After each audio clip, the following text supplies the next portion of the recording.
manigong bagong taon sa lahat. At talagang dalangin ko na sana ay magkaroon ka ng tunay na masayang bagong taon. Pero paano nga ba magkakaroon ng masayang bagong taon? Gusto kong isaalang-alang mo ang awit 70, ang pinakamatandang awit sa Biblia. Sinasabi nito sa atin kung paano ka mamumuhay ng matalino sa liwanag ng kawalang hanggan. Tandaan, maikli ang buhay, mahaba ang walang hanggan. Kaya panoorin ang videong ito.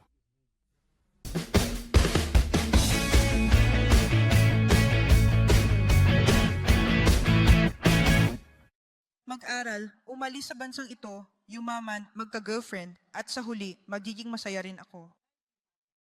Iyan ang layunin ko dati o iyon ang naisip ko. Karamihan sa mga lalaki sa pamilya namin ay wala, mga abusadong sugarol, babaero o alkoholiko. May panahon na masaya kaming pamilya, pero nagbago ang lahat ng maghiwalay ang mga magulang ko noong nasa elementarya pa lang ako. Kinailangan matrabaho ng nanay ko sa ibang bansa para lang matustusan kami. Ipinadala ang kapatid ko sa probinsya kung saan siya lumaki, habang ako naman ay nanatili sa La Trinidad kasama ang aking mga lolo't lola. Sa bahay, mas pakiramdam ko ay isa akong yaya kaysa sa isang bata. Ako ang gumawa ng lahat ng gawaing bahay nang hindi tinuturuan. Kinailangan kong lutasin ang lahat ng mag-isa. Para may baon, nagtrabaho ako sa tindahan ng mga gulay.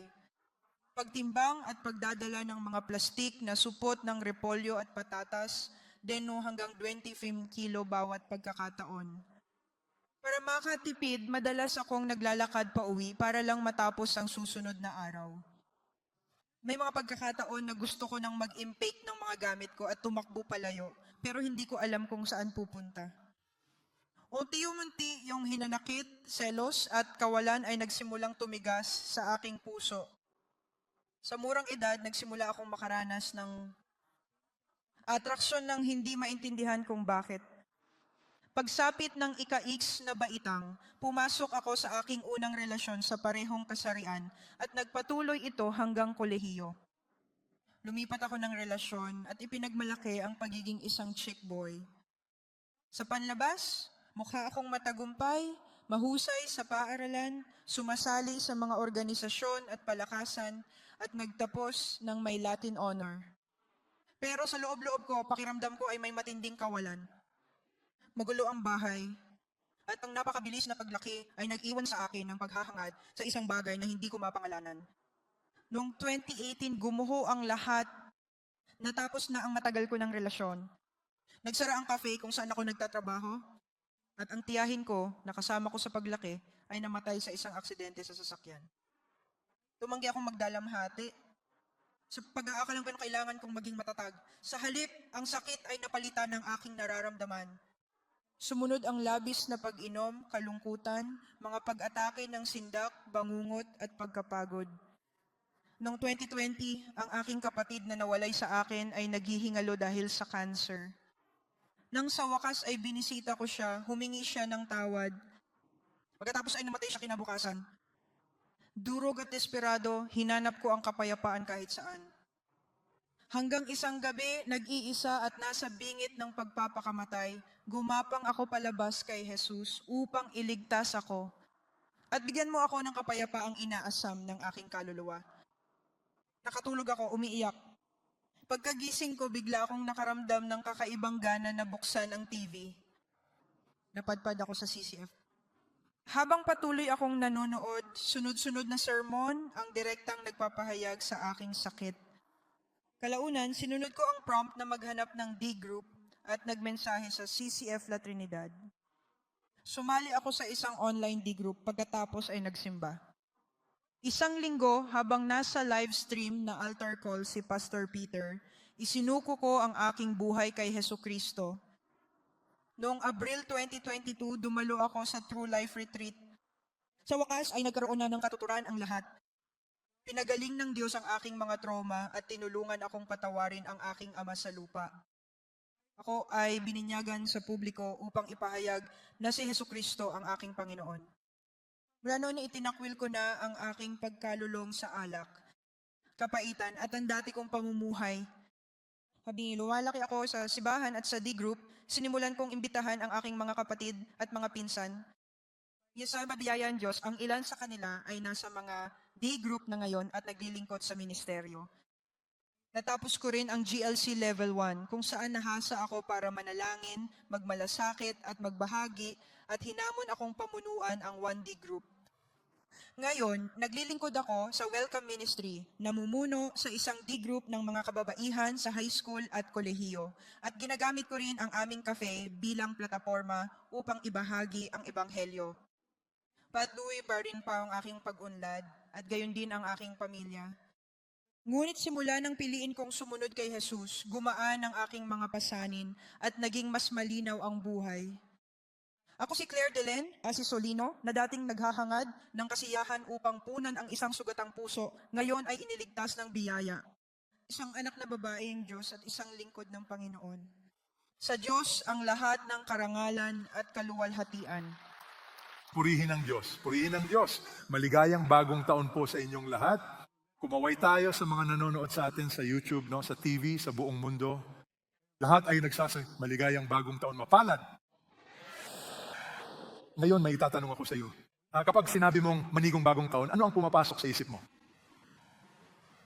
Manigong bagong taon. Taon. Ano ang pumapasok? May nagsabing, kapag nakangiti ka, masaya ka. Ano pa? Bagong taon, bagong taon. Punong-puno ka ba ng optimismo? Pero ano nga ba ang realidad? Ang totoo, hindi ibig sabihin ng masaya ang bagong taon ay magiging masaya ka na ngayong taon. Tama ba ako? Kaya ang gusto kong ibahagi sa iyo ay paano mo na nga ba talaga nararanasan ang uri ng buhay na nais ng Diyos na maranasan mo. Alam mo makabuluhan ang isang masayang bagong taon kung handa kang magbago. Ulitin ko. Ang kabaliwan ay ang paulit-ulit na paggawa ng parehong bagay at pag-asang magkaroon ng ibang resulta. Ulitan ng ilan sa inyo ang inyong ginawa.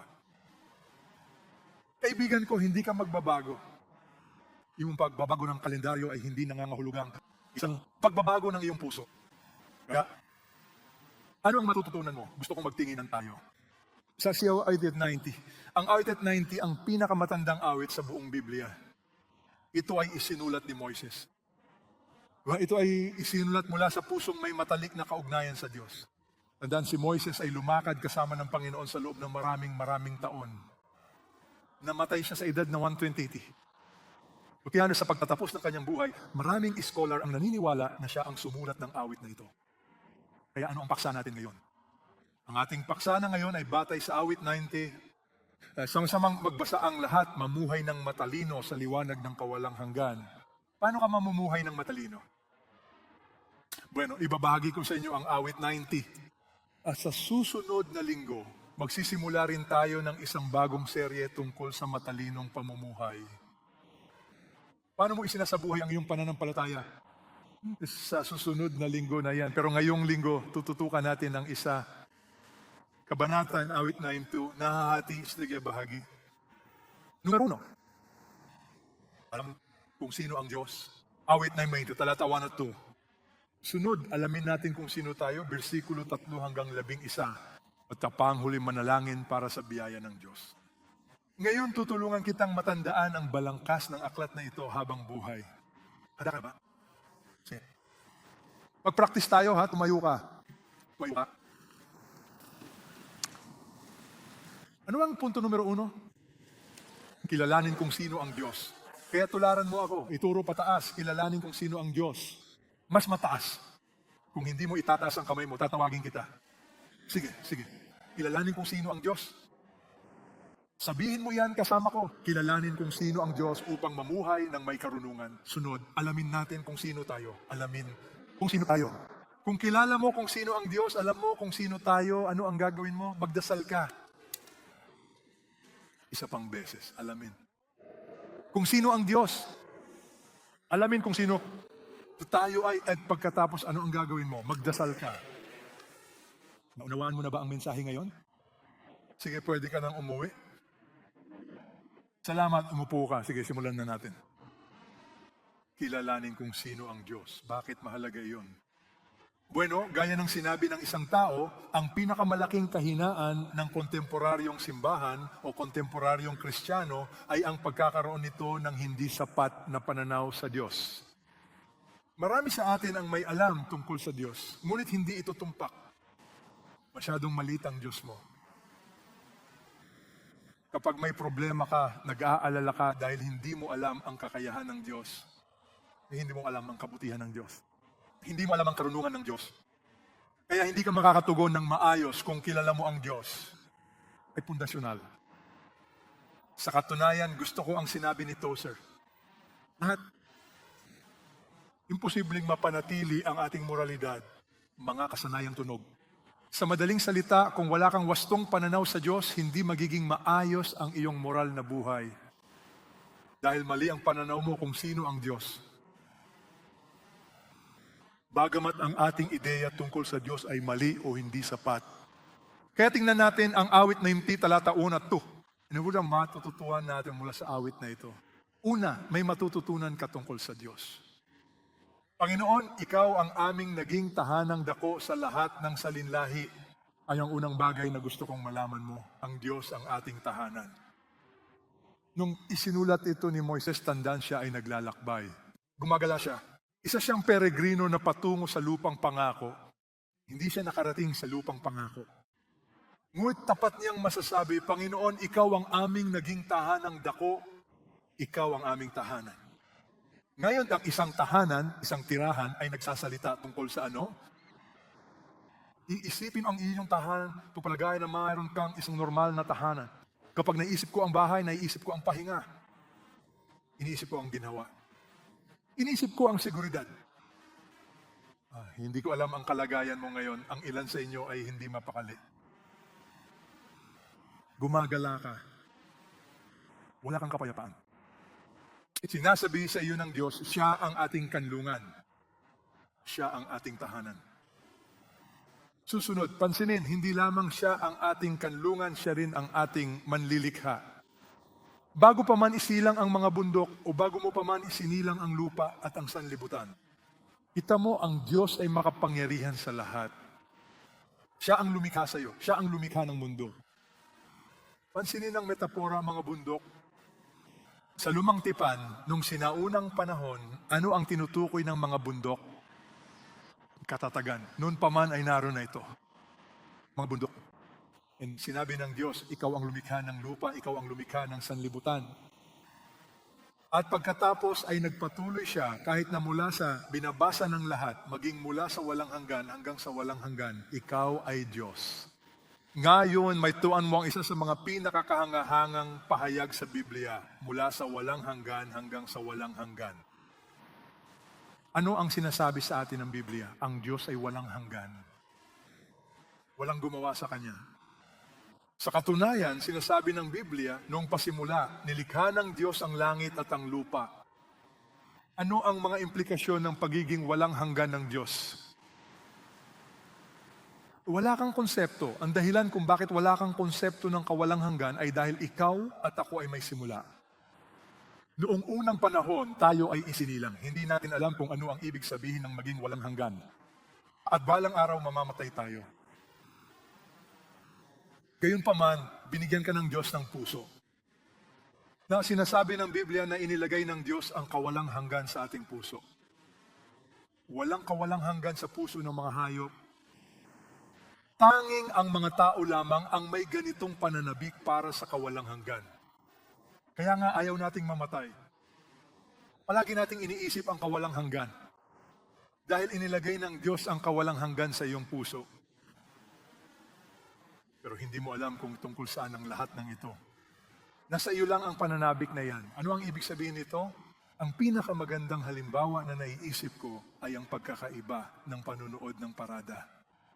Naaalala ko ilang taon na ang nakalipas, dinala ko ang mga anak namin sa Disneyland at Disney World. At nakatayo kami. At saka nariyan si Mickey Mouse at lahat ng mga parada na nagaganap. Iyan ang tinatawag na may hangganang panahon. Nandito ako at nagmamasid. Kaya sa ngayon, ito ang nakikita ko. Iba ang lahat pagdating sa Diyos. Parang nasa helicopter ang Diyos. Nakikita niya ang lahat. Ang simula ng parada, ang katapusan ng parada. Sabay-sabay niya silang nakikita. Maiintindihan mo ba yan? Ang Diyos ay walang simula. Wala siyang katapusan. Siya ay umiiral. Kawalang hanggan, nakaraan. Kawalang hanggan, hinaharap. Ibig sabihin, bago ka pa man isinilang, kilala ka na ng Diyos. Ngayon, isipin mo yan. Alam ng Diyos ang lahat tungkol sa iyo. Lahat ng gagawin mo, ang iyong mga pagkakamali, ang iyong mga pagkukulang, alam niya ang lahat tungkol sa atin, ngunit mahal ka pa rin niya. Pag-isipan mo, nakakatakot talaga na may makaalam ng lahat tungkol sa iyo. Nakakaramdam ka ng kawalan ng seguridad, pero sa Diyos iba ito. Sinasabi ng Diyos, alam ko ang lahat tungkol sa iyo. Hindi mo kailangan mapanggap. Hindi mo ako kailangan pahangain. Kilala kita pero mahal kita. Ganyan ang ating Diyos. Purihin ang Diyos. Mahal ka niya. Alam niya ang tungkol sa iyo. At dahil ang Diyos ay walang hanggan, nangangahulugan ito na hindi siya nagbabago. Hindi maaaring magbago ang Diyos. Bakit? Dahil siya ay walang hanggan. Perfecto siya. At dahil perfecto siya, hindi na siya maaaring umunlad pa. Perfecto na siya. At dahil perfecto siya, hindi siya maaaring maging mas masama dahil perfecto siya. Kaya ang Diyos ay siya pa rin kahapon, ngayon at magpakailanman. Kapag nangako siya, matutupad yon. Dahil ang Diyos ay hindi kailanman nabibigla. Alam niya ang lahat. Mapagkakatiwalaan mo ba ang Diyos? Ang ilan sa inyo ay walang tiwala sa Kanya. Ang dahilan kung bakit alam kong wala kang tiwala sa Kanya ay dahil nag-aalala ka. Balisa ka. Kapag ikaw ay nag-aalala at nababalisa, iyon ay dahil hindi mo siya kilala. Hindi ka nagtitiwala sa Kanya. Hindi mo siya mapagkakatiwalaan dahil hindi mo siya kilala. O alam mo sinasabi sa atin ng Biblia, si Jesus ay lahat ng nagbabasa nito, si Jesus ay pareho lang. Kahapon, ngayon at magpakailanman. Kamangha-mangha. Tanging ang Diyos lamang ang makapagpapahayag na siya nga, ako'y siya pa rin kahapon, ngayon at magpakailanman. Iginit ito ni Jesus sa pahayag, Kabanata 1. Sabay-sabay tayong magbasa. Ako ang Alpha at ang Omega. Iyan ang unang letrang Griego, ang huling letrang Griego. Alpha, Omega. Sinasabi ng Diyos, ako ang A at ako ang Z. Ako ang simula, ako ang wakas. Nagbasa ang lahat. Sabi ng Panginoong Diyos, ang makapangyarihan sa lahat na siyang kasalukuyan at siyang nakaraan at siyang darating. Kung mayroon kang wastong pananaw sa Diyos, malalaman mong siya ay muling babalik. Sinasabi ng Biblia, kung sino ang ngayon, kung sino ang nakaraan, at sino ang darating, yung makapangyarihan. Ang pagkakilala kung sino ang Diyos ay magpapapanagot sa iyo. Babaguhin nito ang buhay mo. Nagsisimula ka ng seryosohin siya. Sunod, nais ng Diyos na malaman mo kung sino kami. Magsanay tayo. Ano ang unang punto sa lahat? Kilalanin kung sino ang Diyos. Susunod, alamin kung sino tayo. At pagkatapos, ano ang gagawin mo? Magdarasal ka, ano ang matututunan mo tungkol sa sangkatauhan? Basahin natin ito. Isinulat ni Moises ang sumusunod, ibinabalik mo ang tao sa alabok at sinasabi, manumbalik kayo, kayong mga anak ng mga tao. Sa madaling salita, ganito ka at sa alabok ka babalik. Sinasabi na ngayon sa atin ni Moises kung sino talaga tayo ang kaikli ng buhay. Gaano ba kaikli ang 1,000 taon sa iyong paningin? Parang kahapon lang kapag lumilipas, o gaya ng pagbabantay sa gabi. Gumagawa siya ng paghahambing ang kawalang hanggan ng Diyos at ang kaiklian ng tao. Maikli lang ang buhay natin kumpara sa walang hanggan. Inihahambing niya tayo sa mga sumusunod. Tinatangay mo sila na parang baha. Nakatulog sila. Parang bigla ang pagbaha. Dumarating ito, wala na. Pagkatapos ay inihambing niya tayo sa damo. Sa umaga, sila'y parang damo na muling sumisibol. Sa umaga, ito ay namumulaklak at sumisibol. Sa pagsapit ng gabi, kung tayo kumukupas at nalalanta, ganyan ang buhay ng tao. Napakaikli nito kumpara sa kawalang hanggan. Kaya nga, kailangan mong matutong mamuhay ng matalino. Ano ang mensahe ngayon? Mamuhay ng matalino sa liwanag ng kawalang hanggan. Maikli lang ang buhay. Mahaba ang kawalang hanggan. Ano ang ginagawa mo ngayon? Pag-isipan mo. Binabanggit niya ang katotohanan ng ating pagiging makasalanan. Tingnan mo. Sinabi ni Moises, nalipol na kami ng iyong galit at ng iyong puot. Nadismaya kami. Inilagay mo ang aming mga kasamaan sa harap mo, ang aming mga lihim na kasalanan sa liwanag ng iyong harapan.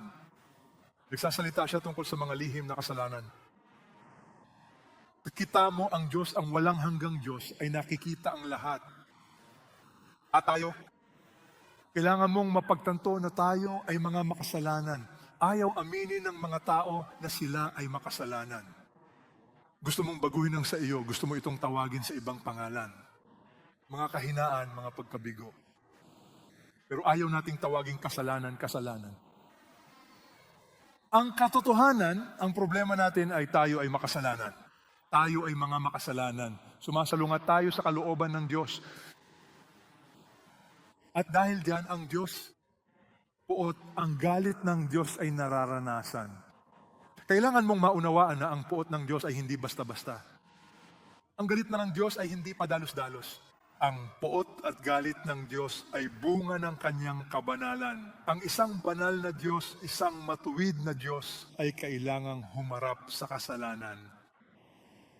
Hayaan mong isipin ko, gusto kong isipin mo ang isang bansa, isang pangulo, o isang hari na magpaparaya sa kawalan ng katarungan, ay magpaparaya sa kasamaan. Magiging mabuting hari ka ba? Magiging mabuting pinuno ka ba? Magiging mabuting ama ka ba? Magiging mabuting presidente ka ba ng kumpanya kung hahayaan mo ang kasamaan sa gitna mo? Siyempre hindi. Ano ang nagpapaisip sa iyo na ang ating banal na Diyos, ang ating matuwid na Diyos ay walang gagawin laban sa kasalanan? Kaya ang katotohanan ng galit ng Diyos, ang puot ng Diyos ay nararanasan natin ngayon. Hindi dahil kinamumuhian ka ng Diyos, kundi gusto ng Diyos na mapagtanto mo. Para sa sarili mong kapakanan, kailangan mong magbago. Maaaring hindi nararanasan ng ilan sa inyo ang puot ng Diyos na nasa inyong isipan, ngunit ito ang katotohanan. Pakiramdam mo'y walang laman, natatakot ka, wala kang kapayapaan. Ito ay dahil ang Diyos ang nakikipag-usap sa iyo. Tingnan mo, patuloy niyang ipinapakita ang katotohanan ng kaikli ng buhay. Kung tungkol sa mga araw ng aming buhay, 70 taon ang bilang, o dahil sa aming kalakasan ay 80 taon. Gayunpaman, ang kanilang kapalaluan ay pagod at kalungkutan. Maya-maya lang ay nawala na ito at lumipad na kami palayo. May itatanong ako sa iyo, ilan sa inyo ang wala pang 70 taong gulang? Mababa sa 70. Alam mo kung bakit?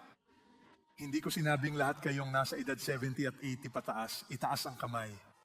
Alam mo kung bakit? Kung gagawin ko iyan, kakaunti lang sa atin ang magtataas ng kamay. Karamihan sa inyo ay mga bata pa. Pero may masasabi ba ako sa iyo? Maaga man o huli, magiging 70 ka, magiging 80 ka, at maya-maya sasabihin mo sa iyong kapitbahay, mamamatay ka. Sabihin mo sa kapitbahay mo, maaga man o huli, maaga o huli, mamatay ka. Yan ay katotohanan o hindi. Maging matalino, mamuhay ng matalino sa liwanag ng kaiklian ng buhay at sa liwanag ng kawalang hanggan. Yan ang nais ng Diyos na matutunan natin. Sa awit 90, gusto mo bang simulan ang bagong taon ng may karunungan? Magsimula sa kung sino ang Diyos. Magkaroon ng wastong pananaw sa Diyos. Mahal ka niya. Siya ay walang hanggan. Siya ay makapangyarihan sa lahat. Kilalanin kung sino ka. Sinong nakakaalam ng kapangyarihan ng iyong galit at ng iyong puot ayon sa takot na nararapat sa iyo? Taglay iyan sa isip. Dumako tayo ngayon sa ikatlong pangunahing ideya ng awit 90. Dapat kang manalangin para sa biyaya ng Diyos. Pagkilala kung sino ang Diyos, dahil alam mo kung sino tayo, dapat kang matutong manalangin. Kaya mag-practice tayo. ang awit 90 ay nagsisimula sa pagkilala kung sino ang Diyos. Uwin. Meron kang dakilang Diyos o hindi. Alam mo ba kung sino ka talaga? At tapos dahil sa ating mga kahinaan, sa kaikli ng ating mga buhay, kailangan nating matutong manalangin. Bakit? Kaya matututo kang mamuhay ng may karunungan. Paano ka mamumuhay ng matalino? Matapos malaman ang kawalang hanggan ng Diyos, matapos malaman ang kaiklian ng tao, kailangan mong matutong manalangin. 4 na bagay ang kaniyang ipinagdasal. Nanalangin si Moises para sa mga sumusunod. O una, nanalangin siya para sa biyaya ng karunungan. Nanalangin siya para sa biyaya ng mapagmahal na kabaitan. Nanalangin siya para sa biyaya ng kagalakan. At nanalangin siya para sa biyaya ng pangmatagalang pamana.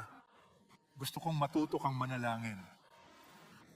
Sa susunod na linggo, sa susunod na Lunes, sisimulan natin ang ating panalangin at pag-aayuno. Ewan ko sa iyo, nag-aaral pa rin akong magdasal.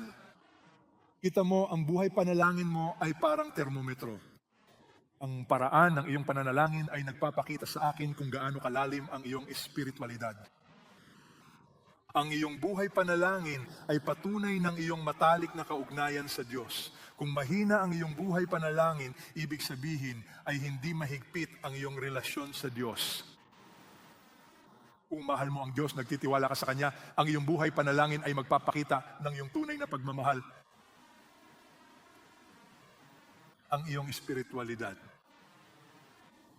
Kasabay nito, ang iyong buhay panalangin ay parang isang termometro. Ayusin nito ang temperatura mo, ang pagmamahal mo sa Diyos. Kaya matuto kang manalangin. Makakaapekto ito sa buhay mo. Ang pagsubok ng espiritualidad ay kung kumusta ang iyong buhay panalangin. Kaya iminumungkahi kong manalangin ka para sa karunungan. Tingnan mo, dahil napakaikli ng ating buhay, kaya lahat kayo, turuan ninyo kaming bilangin ang aming mga araw. Ang ideya ng pagbibilang ng iyong mga araw ay upang gawing makabuluhan ang bawat araw. Naaalala ko ang isang ama na nagsasabi sa isa pang ama, paano mo tinuturuan ang iyong mga anak? Huwag mo lang turuan ang mga anak mo kung paano magbilang. Turuan sila kung ano ang bibilangin. Ulitin ko, huwag lang basta matutong magbilang. Tinuturuan mo ang mga tao kung paano bilangin ang mga bagay na mahalaga sa buhay. Iyan ang kahulugan. Maikli lang ang buhay. Totoo ang kawalang hanggan. Panginoon, turuan mo akong bilangin ang aming mga araw upang maipakita namin sa iyo ang isang pusong may karunungan. Kaya ang karunungan ay hindi kaalaman. Ang karunungan ay ang paggamit ng kaalaman. Ang pag-alam ay isang bagay. Pero ano ang gagawin mo sa mga nalalaman mo? Iyan ang karunungan. Hayaan mong ipaliwanag ko sa iyo. Naniniwala ka ba na ang paninigarilyo ay magdudulot ng cancer, mas malakas? Sige, naniniwala ka ba na masama sa atay ang pag-inom ng alak? Sige, may mga tao pa rin bang naninigarilyo at umiinom kahit alam na nila ito? Oo, hindi. Bakit? Dahil ang kaalaman ay iba sa karunungan. Ngayon, bago natin sila husgahan, hayaan ninyong ilapit ko muna sa inyo ang ilang ilustrasyon. Alam mo ba, naniniwala ka ba na mabuti para sa iyo ang ehersisyo? Mas malakas. Sige.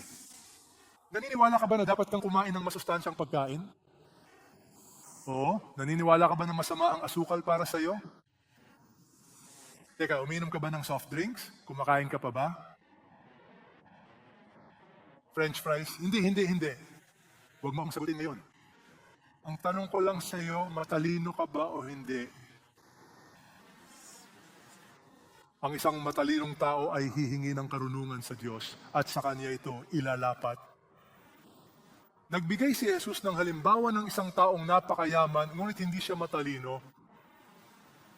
Itigalan famang iyan ay matatagpuan sa aklat ni Lucas. Hayaan mong ibahagi ko sa iyo. Ang aklat ni Lucas Kabanata 12, napakayaman ng lalaking ito. Sabi niya, basahin ito ng lahat, ito ang gagawin ko. Igigiba ko ang aking mga kamalig, magtatayo ng mas malalaki, at doon ko itatago ang lahat ng aking butil at mga ari-arian. Sasabihin ko sa aking kaluluwa, marami kang pag-aari na matagal mo nang pinaghirapan. Magpahinga ka, kumain ka, uminom ka, at magsaya ka. Ngayon, wala namang masama sa pagiging mayaman. Walang masama sa pag-asang balang araw ay makapagre-retiro ka ng komportable. Walang mali. Ano ba ang problema ng lalaking ito? Ang problema sa lalaking ito ay nag-iisip siya ng maaga, pero hindi naman kalayuan. Iniisip niya lang ang buhay na ito. Ilan sa inyo ang may ganitong pagnanais? Na balang araw, magkakaroon ka ng sapat na pera at magre-retiro ka na lang. Kumain, uminom at magsaya. Maging kapat. Itaas ang iyong mga kamay. Yan ba ang iyong hangarin? Alam mo, kung wala kang pagnanasang yan, may mali sa'yo. Hindi ko alam kung bakit ka nagtatrabaho. Hindi ko alam kung anong ginagawa mo, pero ito lang ang buong punto ko. Walang masama sa pagnanais na maging komportable.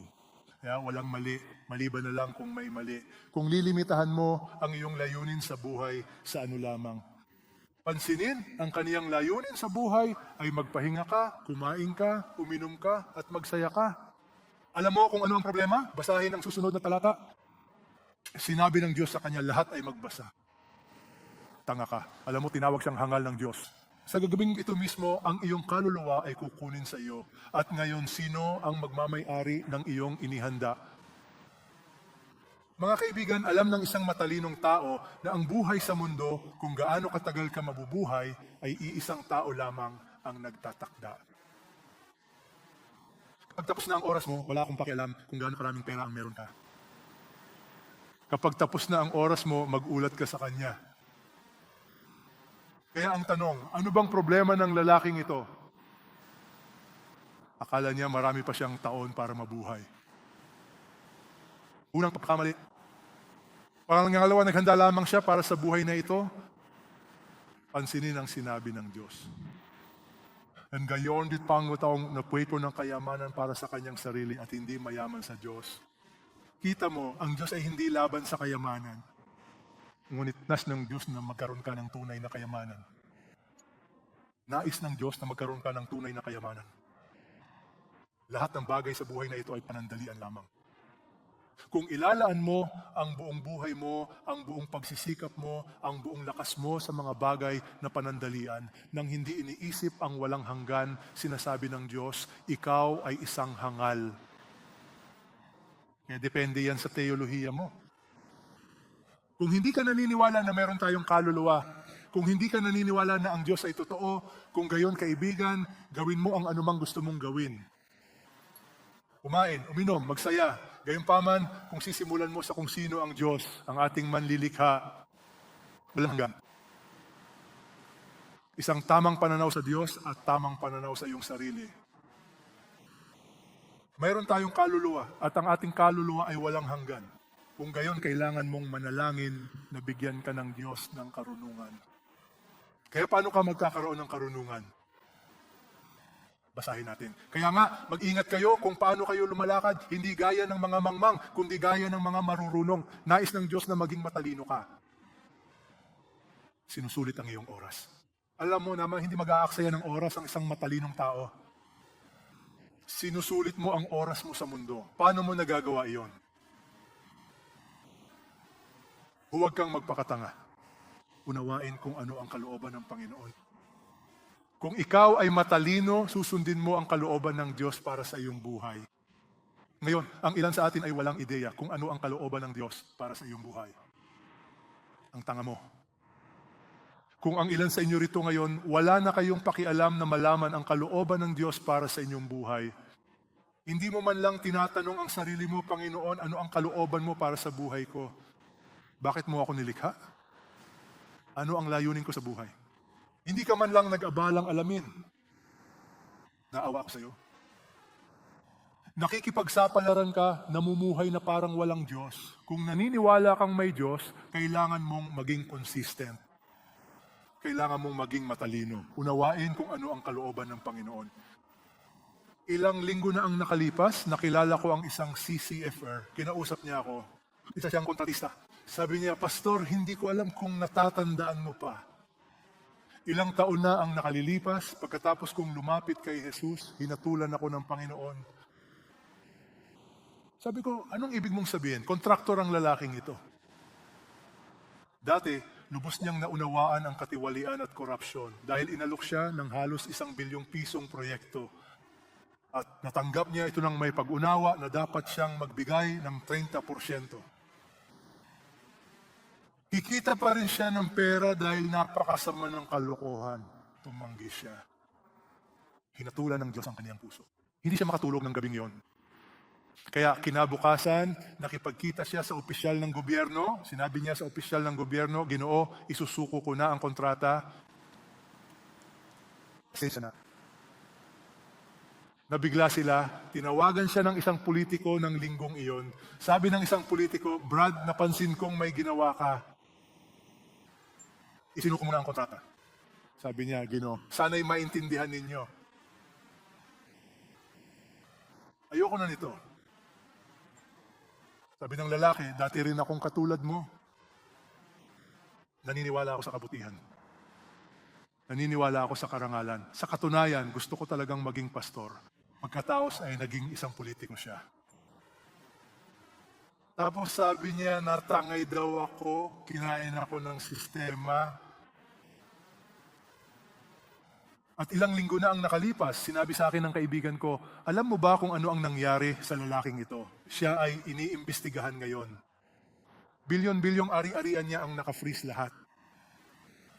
Kaibigan, ang pinakamahusay na paraan ay ang lumakad kasama ang Panginoon at sundin ang kalooban ng Diyos. At sinabi niya, nagpapasalamat ako sa Diyos. Nagpapasalamat ako sa Diyos na hindi ako nasangkot sa corruption. Binago ako ng Diyos. Ikaw, dapat kang matutong maging matalino. At ang tanging paraan upang kayo'y maging matalino, makinig kayo sa akin, huwag kayong maging hangal, kundi unawain ninyo kung ano ang kalooban ng Panginoon. Paano mo malalaman ang kalooban ng Diyos kung hindi mo babasahin ang Biblia? Walang shortcut. Sa katunayan, sinasabi sa atin ng Biblia, ang salita ng Diyos, na ang aklat na ito ng kautusan ay hindi dapat mahihiwalay sa iyong bibig. Magninilay-nilay ka araw at gabi. Para sa anong layunin? Upang kayo'y mataging maingat na gawin ang ayon sa lahat ng nasusulat. Kaya kung magkagayo'y gagawin mong masagana ang iyong lakad at kung magkagayo'y magtatagumpay ka. Walang shortcut. Nais ng Diyos na maging matagumpay ka. Ang kanyang tagumpay. Nais ng Diyos na umunlad ka. Ang uri ng kanyang kasaganaan. Pero ang kondisyon, dapat mong sundin ang salita ng Diyos. Alam mo ba ang salita ng Diyos? Alam mo, gusto mo ng shortcut sa buhay Kristiyano? Hindi yun matalino. Walang shortcut? Lagi ko itong ginagawa taon-taon. Ilan sa inyo ang naniniwala na ito ay salita ng Diyos?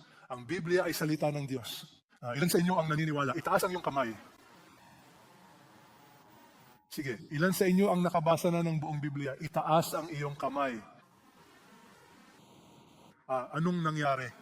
Mas marami pa kayong mga kamay na nakataas, naniniwalang ito ang salita ng Diyos. Ngunit dahil hindi ka matalino, nililinlang mo ang iyong sarili. Hindi ka nag-aabalang magbasa ng Biblia. Binabasa ko ng buo ang Biblia taon-taon. Gusto kong gawin mo rin iyon.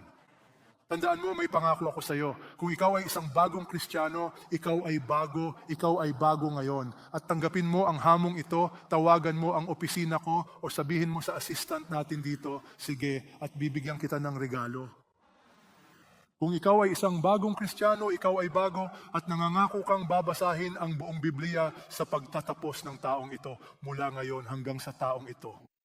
At bibigyan kita ng regalong hindi mo pagsisisihan. Ano ang regalo? Lihim.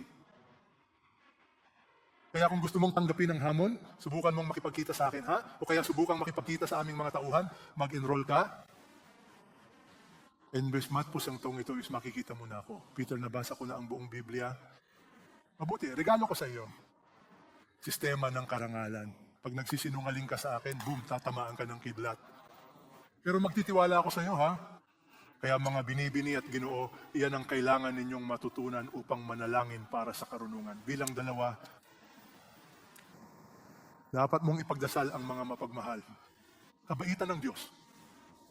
Ano ang ibig sabihin ng manalangin para sa mapagmahal na kabaitan? Ang salita sa Lumang Tipan ay isinalin bilang Hesed. Hayaan mong ipaliwanag ko sa iyo. Tingnan mo si Moises. Bumalik ka, O Panginoon, hanggang kailan pa kaya? Mawa ka sa iyong lingkod. Humihingi siya ng awa. Humihingi siya ng biyaya.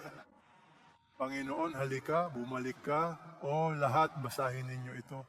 O busugin mo kami sa umaga ng iyong pagmamahal. Marami sa inyo ang naghahanap ng kasiyahan. Hindi mo kailanman mararanasan ang kasiyahan. Akala mo pera. Iniisip ng ilan na ito ay sexualidad. Akala nila ay isang relasyon. Hindi mo kailanman matatagpuan ang tunay na kasiyahan.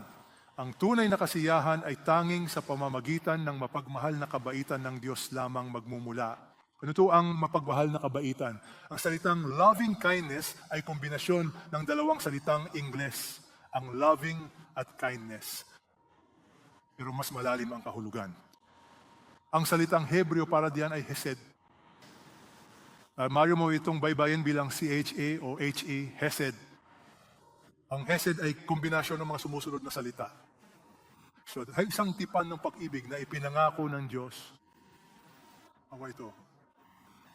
Ito ay pakikiramay. Ito ay katapatan. Ito ay kabaitan. Kailangan mong maunawaan ang bokabularyo ng Hebreo. Ang wikang Hebreo ay mayroon lamang humigit kumulang 10,000 salita. Hindi tulad ng Ingles, 200,000 o Chino, 300,000. Napaka-eksakto namin. Ngunit ang wikang Hebreo ay may mas kaunting salita. Sa makatuwid, mayroon itong maraming lilim ng kahulugan. Napakalalim ng interpretasyon nito. Dahil mas kaunti ang mga salita nito, ngunit may iba't ibang kahulugan na nakalagay dito. Isa na rito ang salitang mapagmahal na kabaitan. Ano ang mapagmahal na kabaitan? Bakit ka dapat manalangin para sa mapagmahal na kabaitan? Tingnan mo kung paano ginagamit ang salitang yan. Nagbasa ang lahat, ang mapagmahal na kabaitan ng Panginoon. Ang dibdib ng Panginoon. Tunay nga, hindi kailanman titigil. Ang kasing kahulugan ng mapagmahal na kabaitan. Paulit-ulit, ang kanyang habag ay hindi kailanman nabibigo. Ginamit muli ang kasing kahulugan ng Hesed bago sila tuwing umaga. Dakila ang iyong katapatan. Kaya ang salitang iyan, mapagmahal, kabaitan, ay isang magandang salita. At nais ni Moises na matuto kayong maging matalino. Manalangin para sa karunungan. Manalangin para sa mapagmahal na kabaitan. Paano iyon ginamit sa konteksto ni Moises? Hayaan mong sabihin ko sa iyo kung paano ito ginamit. Basahin natin. Nahirapan si Moises. Ang mga tao ay naging parang mga taong nagrereklamo tungkol sa kahirapan sa pandinig ng Panginoon. Kita mo, nagrereklamo sila ng nagrereklamo. Hindi sila nagtitiwala sa Diyos. Narinig ito ng Panginoon, nagningas ang kanyang galit at ang apoy ng Panginoon ay nagliyab sa kanila at nilamon ang ilan sa mga hangganan ng kampo. Pansinin, ano ang ginawa ni Moises? Kaya't ang bayan ay dumaing kay Moises. Nagbasa ang lahat, nanalangin si Moises sa Panginoon. Natuto si Moises na mamagitan para sa mga tao. Si Moises ay naging madasalin para sa kapakanan ng mga tao. Ano ang ibig kong sabihin? Tingnan ang talatang ito. Sinabi ng Panginoon kay Moises, hanggang kailan ako hahamakin ng mga taong ito? Hanggang kailan ba sila hindi maniniwala sa akin? Sa kabila ng lahat ng mga tanda na aking ginawa sa gitna nila, kita mo, ang Diyos ay naging napakatapat kay Moises sa mga tao. Gumawa siya ng sunod-sunod na himala. At gayunpaman, ay tinanggihan siya ng mga tao, hindi siya pinaniniwalaan ng mga tao. Patuloy siyang pinagdududahan ng mga tao. Naaalala ko ang maraming Kristiyano. Nakita mo na ang katapatan ng Diyos sa buhay mo. Pero kahit papaano, kapag may problema, hindi ka na naniniwala sa Kanya, iyan ang mga tao. Problema nila yan. Sasalutin ko sila ng salot at palalayasin ko sila. Gagawin kitang isang bansang mas malaki at mas makapangyarihan kaysa sa kanila. Alam mo, kapag ang Diyos ay nagpasyang gumawa ng isang bagay, walang makakapigil sa Kanya. Sabi ng Diyos, sasaktan ko sila. Gagawin ko kayong isang bagong bansa. Alam mo ba kung ano ang ginawa ni Moises? Dahil naunawaan ni Moises ang maibiging kabaitan ng Diyos. Ito ang ginawa ni Moises. Patawad dalangin ko. Ang karma ng inyong itoan, ayon doon sa kadakilan ng iyong ay nagsabi, mapagmahal na kabaitan. Kailangan mong matutong manalangin para sa mga tao. Kailangan mong matutong manalangin para sa iyong sarili. Kailangan ko ng kapatawaran. Ewan ko sa iyo. Nanalangin si Moises, Panginoon, ayon sa iyong kagandahang loob, patawarin mo sila. Kung paanong pinatawad mo ang bayang ito mula sa Ehipto hanggang ngayon. Sinabi ng Panginoon, ako nga, patawarin mo sila ayon sa iyong salita. Kaibigan ko, ewan ko sa iyo, kailangan ko ang mapagmahal na kabaitan ng Diyos. Kailangan mo ba ng mapagmahal na kabaitan? Kailangan ko ng kapatawaran. Ang salita sa bagong tipan para sa mapagmahal na kabaitan ay biyaya. Ang biyaya ng Diyos ay may kasamang awa, may kasamang katapatan ng Diyos, may kasamang pag-ibig ng Diyos. Ano ang ibig kong sabihin? Tingnan ang bagong tipan. Kay Jesus, mayroon tayong katubusan sa pamamagitan ng kanyang dugo, ang kapatawaran ng ating mga kasalanan ayon sa kayamanan ng kanyang biyaya. Dahil sa biyaya ng Diyos, humingi ka ng biyaya, ano ang mapapasa iyo? Magkakaroon ka ng katubusan, magkakaroon ka ng kaligtasan. Humihingi ka ng biyaya sa Diyos, ano ang makukuha mo? Magkakaroon ka ng kapatawaran.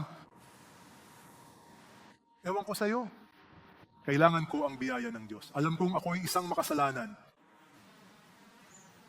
Kaya't ako'y nananalangin para sa biyaya ng Diyos at ang biyaya ng Diyos ay matatagpuan kay Jesus. Kaya gusto mong mamuhay ng matalino? Ano ang dapat mong ipagdasal? Karunungan. Sunod, manalangin para sa pagmamahal. Manalangin para sa biyaya ng Diyos. At pagkatapos, ano ang ipagdarasal mo? Dapat kang manalangin para sa kagalakan. Ang biyaya ng kagalakan. Dapat kang mamuhay ng matalino. Sa liwanag ng kawalang hanggan, kailangan natin ang tulong ng Diyos. Kailangan mo ng karunungan, kailangan mo ang biyaya ng Diyos upang bigyan ka ng kapangyarihan, matatag na pag-ibig upang palakasin ang iyong loob at kagalakan. Tingnan mo, basahin natin ito ng sabay-sabay ngayon.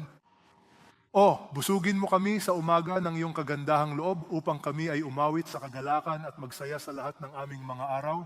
Lahat pasayahin mo kami ayon sa mga araw na iyong pinahirapan kami. Alam mo, walang masama sa pagdarasal na mararanasan mo ang kaligayahan at kagalakan. Alam mo, ang tunay na kagalakan ay nakaugat sa mapagmahal na kabaitan ng Diyos. Biyaya ito ng Diyos. Regalo ito. Ang tunay na kagalakan ay lumalampas sa may hirap na tao, lumalampas sa may hirap na sitwasyon. Tandaan ng ating kapatid na si Claire, nung ibinahagi niya ang kanyang patotoo, naghahanap siya ng pagmamahal. Hinahanap-hanap niya ang kaligayahan. Pero ang gulo ng pamilya niya, natagpuan niya ang tunay na kaligayahan nang makilala niya ang Diyos. Diyos ko, ewan ko sa iyo. Hindi ko alam ang tungkol sa buhay panalangin mo, pero gusto kong itanong sa iyo, saan ka nga ba nakakahanap ng kaligayahan ngayon? Para sa karamihan, hinahanap nila ang kaligayahan sa maling lugar. Pera, sex, relasyon, popularidad na hindi magbibigay sa iyo ng kaligayahan. Nakaranas si Moises ng mga problema. Tingnan mo ang problema niya. Isa sa dula ko ngayon si Moises. Sinabi ni Moises sa Panginoon, bakit mo ginawa ng ganito kahirap ang iyong lingkod? Bakit hindi ako nakasumpong ng biyaya sa iyong paningin? Ipinasan mo sa akin ang pasanin ng lahat ng mga taong ito. Ngayon pansinin, hindi ko ito idadrama. Isipin mo na ngayon, nasa opera ako. Sinabi ni Moises, ako ba ang naglihi sa lahat ng bayang ito?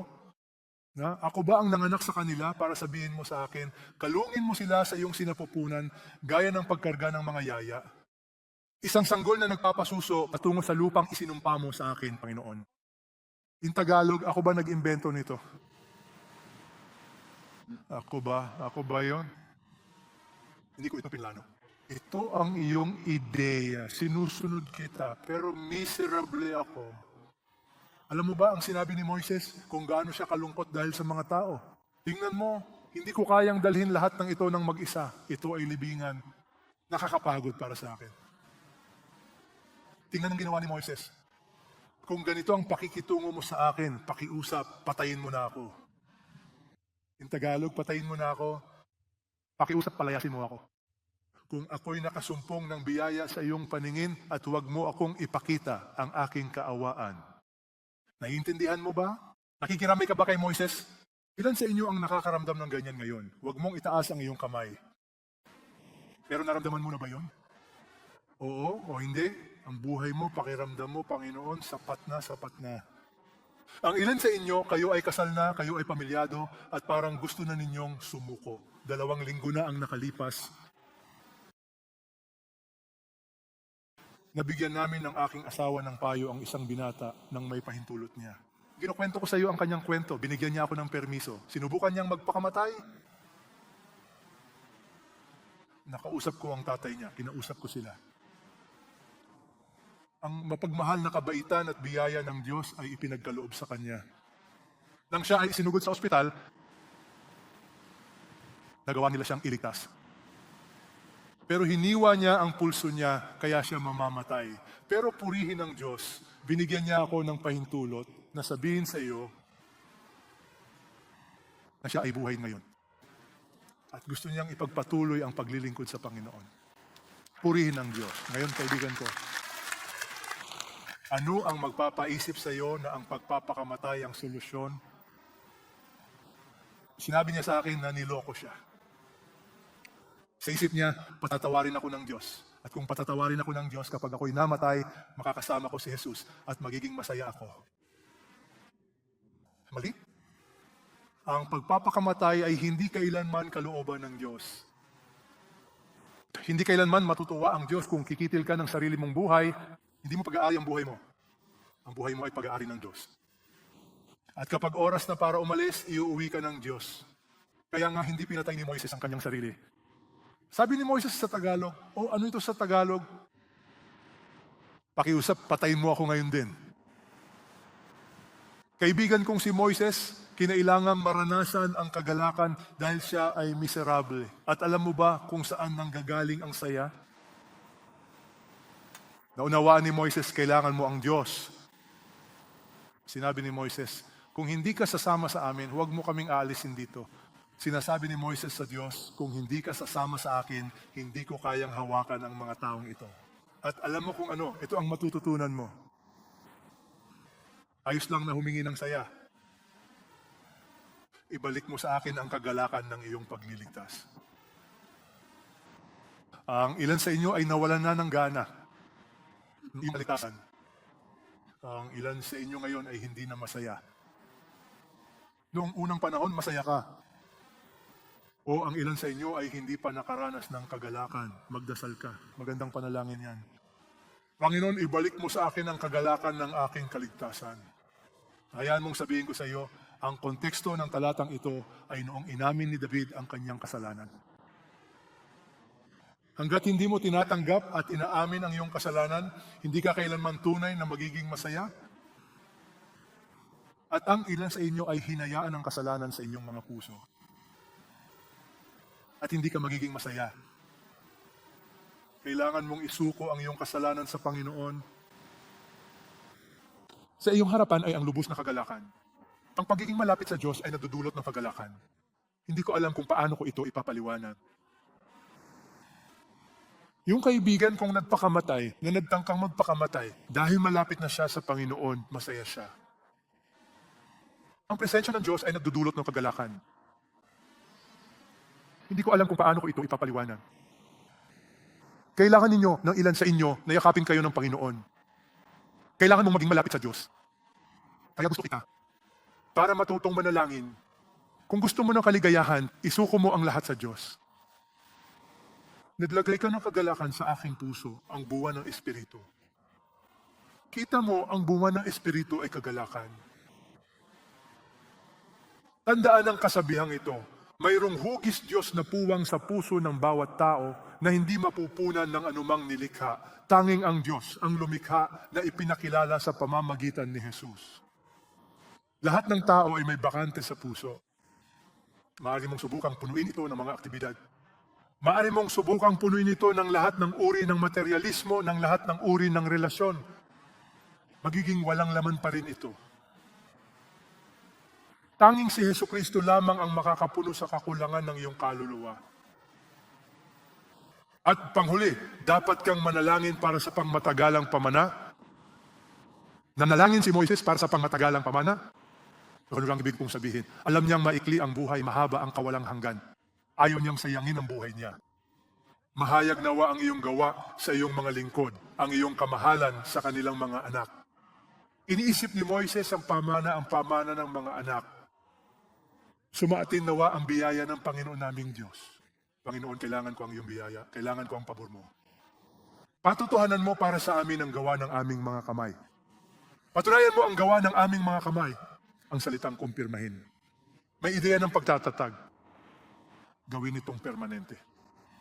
Gawin itong makatotohanan. Ayoko ng isang bagay na panandalian lang. Magtatag. 2 beses niya itong ipinagdasal. Patunayan mo ang gawa ng aming mga kamay. Kumpirmahin. Nanalangin si Moises para sa pangmatagalang pamana. Alam mo, lahat tayo, kasama na ako, gusto natin ang ating trabaho. Gusto namin ang trabaho namin? Ang maging makabuluhan, ang maging matatag, o hindi. Ayaw mong sayangin ang buhay mo sa paggawa ng isang bagay na sa huli ay wala ring saysay. Ang pinakamagandang halimbawa ko ay isang kastilyong buhangin. Ilan sa inyo ang nakasubok ng maglaro sa dalampasigan at gumawa ng kung ano-ano? Naawa ako sa ilan sa inyo at naawa ako sa inyo. Hindi ka pa ba nakakapunta sa beach? Aba, pumunta ka sa Boracay at gumawa ng kastilyong buhangin? Ngayon may itatanong ako sa iyo. Magbabayad ka ba ng 100,000 piso para sa isang kastilyong buhangin? Gagawin mo ba? Hindi mo gagawin? Sige. 1,000. Magbabayad ka ba ng 1,000 piso para sa isang kastilyong buhangin? Hindi mo gagawin. Pero maganda ito. Sige. 1,000 piso. Magbabayad ka ba 1,000 piso? Alam mo ba kung bakit karamihan sa inyo ay ayaw magbayad? Sa tingin mo, bakit? Dahil hindi magtatagal ang isang kastilyong buhangin. Kapag dumating ang mga alon, ano ang mangyayari? Sa kalaunan, mawawala rin ito. Maniwala ka man o hindi, lahat ng pinagbubuti mo ngayon, kung wala ang basbas ng Diyos, maaari kang magkaroon ng pinakamagandang bahay, pinakamagandang negosyo, parang kastilyong buhangin. Mawawala ito. Alam mo ba na pinag-aralan ko ang nangungunang 100 korporasyon sa mundo batay sa Stock Valley? Ang 100 korporasyong ito ay wala na pagkatapos ng 100 taon. Nabuhay lamang sila ng wala pang undaang taon. May mga exception, 1%, 1.5%. Pero ang karamihan, nawawala ang pagkakakilanlan, nasakop, nalugi at naglalaho. Gayon din ang iyong trabaho. Kailangan mo ang kamay ng Diyos, ang pagpapala ng Diyos. Kaya ang tanong ko sa iyo ay ito, ano ang magiging pamana mo? Maikli ang buhay, mahaba ang kawalang hanggan. So sa katapusan ng iyong buhay, kapag isinusulat nila ang iyong pangalan sa lapida, ang petsa ng iyong kapanganakan, ang iyong pangalan, at pagkatapos ay ang katapusan. Para saan ka maaalala ng mga tao? Ano ang iyong kontribusyon na tatagal ng higit pa sa iyong buhay? Huwag mong sayangin ang buhay mo. 2 bagay lang, kung ako ang tatanungin mo, ang mananatili magpakailanman. 2 bagay lang. Numero 1, ang ginagawa mo para kay Jesus. Ang Diyos ay hindi makatarungan upang limutin ang inyong gawa at ang pag-ibig na inyong ipinakita para sa kanyang pangalan. Sa paglilingkod at patuloy na paglilingkod sa mga banal, ano man ang gawin mo para sa mga tao sa pangalan ni Jesus na aalala ng Diyos. Gawin ang lahat para sa pangalan ni Jesus. Tulungan ang mga tao sa pangalan ni Jesus. Pangalawa, ang mga kaluluwa ng mga tao. Ito ay tatagal magpakailanman. Marami sa mga natutulog sa alabok ng lupa ay magigising. Ito ay patungo sa buhay na walang hanggan. Ngunit ang iba, sa kahihiyan at walang hanggang paghamak. 2 uri ng tao ang nandito sa kwartong ito. Balang araw, kapag si Jesus ay muling bumalik sa araw ng pagkabuhay, ang ilan ay pupunta upang maranasan ang buhay na walang hanggan. May ilan na maaring makaranas ng kahihiyan at walang hanggang paghamak. Nasa iyo ang pagpili. Pero isipin mo, ang mga may kaunawaan ay sisikat ng maliwanag, gaya ng liwanag ng kalangitan, at silang mga umaakay sa marami tungo sa katuwiran. Kung aakayin mo ang mga tao sa katuwiran, sinasabi sa atin ng Biblia, ikaw ay magiging parang mga bituin na nagniningning magpakailanman. Alam mo, dalawang bagay lang ang mananatili magpakailanman. Ang ginagawa mo para kay Jesus, sa pangalan ni Jesus, at ang mga kaluluwa ng mga taong dinadala mo sa Panginoon. Imbunga ng matuwid ay daang puno ng buhay. Ito ay isang puno ng buhay, at siya na matalino ay nagwawagi ng mga kaluluwa. Alam mo ba ang panalangin ko? Hindi ako pupunta sa langit ng mag-isa. Dalangin ko na sana ay makasama ko ang pinakamaraming tao hanggat maaari sa langit. Isa sa mga pinakamalaking kaligayahan mo ay ito, at isa sa pinakamalaking kaligayahan ko, halos sigurado akong ito na nga. Kapag naglalakad ako sa mga pintuan ng langit, habang pumapasok ako, at habang naglalakad ako sa mga gintong lansangan, may mga taong tatapik sa aking likuran. Pedro, maaring hindi mo ako maalala, maaring hindi mo ako kilala, ngunit ibinahagi mo sa akin ang Biblia at narito ako ngayon dahil sa ginawa mo. Dalangin ko na maging pamana mo yon. Madadala mo ang pinakamaraming tao hanggat maaari sa langit, pero huwag kang pupunta sa langit ng mag-isa. Magsimula sa iyong pamilya. Magsimula sa iyong mga mahal sa buhay. Gumawa ng mga alagad upang makagawa ng mga alagad. Alam mo, binigyan tayo ng Diyos ng isang misyon. At ang misyong iyon ay ang maging katuwang niya upang mapanalunan ang bansang ito para kay Jesus. Gumawa ng mga alagad upang makagawa ng mga alagad. Hinahamon kita upang harapin ang hamon ng 5 milyong tapat na tagasunod. Tandaan, CCF, sa loob ng 5 taon, gusto kong magkaroon tayo ng kahit 5 milyong tapat na tagasunod ni Jesus. Posible ba yon? Oo o hindi. Oo, dahil sa ngayon, malapit na tayo sa 200,000 sa buong Pilipinas. Isipin mo, pinarami mo ang iyong sarili. Magsisimula ka ng isang maliit na grupo para makapagsimula ng isang maliit na grupo. Sino ang kalaunan ay magsisimula ng isang maliit na grupo? Anong pamana ang iiwan mo? May iwan ka sigurado. Pero ang dalangin ko, mag-iwan ka ng isang bagay na panghabang buhay. Ano man ang gawin mo para kay Jesus, ang kaluluwa ng mga tao. 3 araw na ang nakalipas, may tumawag sa akin. Nagkaroon kami ng magandang usapan. Pinagpala siya ng Diyos. Gusto niyang gamitin ang kanyang negosyo para mag-iwan ng pamana. Sabi niya, Peter, susuportahan ko. Ang aming ministeryo sa CCF Campus, magbibigay ako ng 50,000 kada buwan para suportahan ang mga misyonero. At saka sumabat ang isa pang lalaki. Babalansihin ko ito ng 150,000. Kaibigan, gamitin mo ang anumang mayroon ka upang mapalawak ang kaharian ng Diyos. Gusto kong puntiryahin natin ang mga paaralan, ang mga campus sa buong Pilipinas. Gusto kong magsimula sa mga kabataan, hayaan silang makilala si Jesus. Kaya gusto kong lahat kayo ay makilahok sa ministry ng kabataan ng CCF. Bawat campus, ating ipadala ang mga kabataang naniniwala sa Biblia, mga lalaki at babae, upang maging mga disipulo, ang iba para kay Jesus sa bawat campus. Oo o hindi? Sasama ka ba sa amin? Pero simulan mo kung nasaan ka. Pamilya, negosyo, paaralan. 5 milyon sa loob ng 5 taon, iyuko natin ang ating mga ulo at manalangin. Kung nais ng Diyos na mamuhay ka ng may karunungan, at alam kong ginagawa niya iyon, bakit hindi ka manalangin na bigyan ka ng Diyos ng karunungan? Manalangin ka na maranasan mo ang biyaya ng Diyos, ang kagalakan ng Panginoon. Makakahawa ka lang kung masaya ka sa Panginoon. At higit sa lahat, hilingin sa Diyos na bigyan ka ng pangmatagalang pamana. Kung iyan ang iyong kagustuhan, siya nga pala, ang ilan sa inyo ay hindi man lang nagkaroon ni Jesus sa inyong puso. Hindi mo nga alam kung saan magsisimula, wala kang Jesus. Hindi mo isinuko ang buhay mo kay Jesus. Kung iyan ang iyong hangarin, gusto mong isuko ang iyong buhay kay Jesus. Iyan ang unang hakbang upang mabuhay ng isang pangmatagalang pamana, ang maging matalino. Isuko mo ang lahat kay Jesus. Kung iyan ang iyong nais, itaas ang iyong mga kamay. Purihin ang Diyos. May iba pa ba? Gusto kong isuko mo ang lahat ng iyong kakayahan kay Jesus. Hayaan mong iyan ang maging unang hakbang sa pamumuhay ng isang pamana. Ibigay mo kay Jesus ang lahat ng iyong kakayahan, ang iyong ambisyon, ang iyong ari-arian. May iba pa ba? Huwag kang makipaglaro kay Jesus. Isuko mo ang lahat. Mas mataas, mas mataas. Ngayon, samahan ninyo ako sa panalangin ito. Panginoong Jesus, narito ako. Isinusuko ko ang lahat ng akin sa iyo. Isinusuko ko ang aking ambisyon. Isinusuko ko ang buhay ko. At sumusuko ako sa iyo ang aking kasalanan, ang aking lihim na kasalanan. Isinusuko ko na yan sa iyo.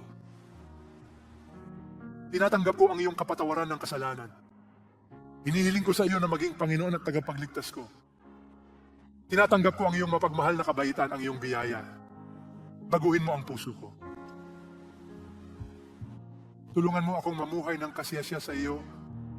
Mula sa araw na ito, sa pangalan ni Jesus, lahat tayo ay manalangin. Amen at amen. Pagpalain ka ng Diyos.